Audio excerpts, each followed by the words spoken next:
PPF versus mutual funds ఏది better investment option తెలుసుకుందామా?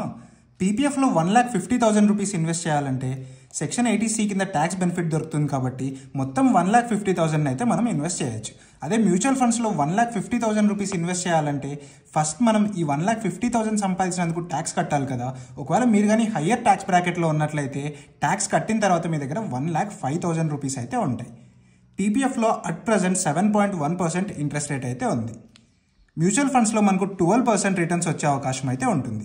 ఈ ఇంట్రెస్ట్ రేట్ అనేది ఎవ్రీ క్వార్టర్ రివైజ్ అవుతూ ఉంటుంది. ఈ రిటర్న్స్ అన్నవి స్టాక్ మార్కెట్ పైన డిపెండ్ అయి ఉంటాయి.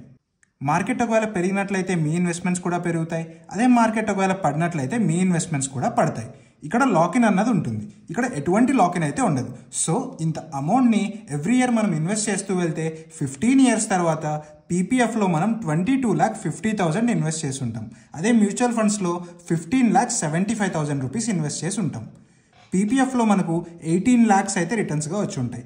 మ్యూచువల్ ఫండ్స్లో మనకు 25,89,000 రూపీస్ రిటర్న్స్గా వచ్చి ఉంటాయి. పీపీఎఫ్లో మన దగ్గర టోటల్గా 40,68,000 ఉంటాయి. మ్యూచువల్ ఫండ్స్లో మన దగ్గర టోటల్గా 41,64,000 రూపీస్ ఉంటాయి. ఇక్కడ ఎటువంటి ట్యాక్స్ ఉండదు కాబట్టి మొత్తం అమౌంట్ మన దగ్గరే ఉంటుంది. ఇక్కడ మనం దీనిపైన ట్యాక్స్ కట్టాలి కాబట్టి ట్యాక్స్ కట్టిన తర్వాత మన దగ్గర 38,56,000 అయితే ఉంటాయి.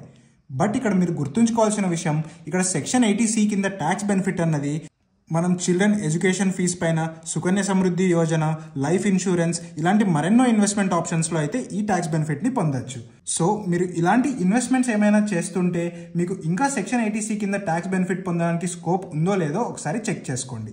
అండ్ ఇక్కడ మనం కొంత ట్యాక్స్ని అయితే తీసేసాం కదా, ఒకవేళ మీ ఇన్కమ్ పైన ఎటువంటి ట్యాక్స్ పడట్లేదు అనుకోండి, అప్పుడు మొత్తం 1.5 lakhsని మనం మ్యూచువల్ ఫండ్స్లో ఇన్వెస్ట్ చేయొచ్చు కదా. అలా చేసినప్పుడు మనకు హయ్యర్ రిటర్న్స్ వచ్చే పాసిబిలిటీ అయితే ఉంటుంది.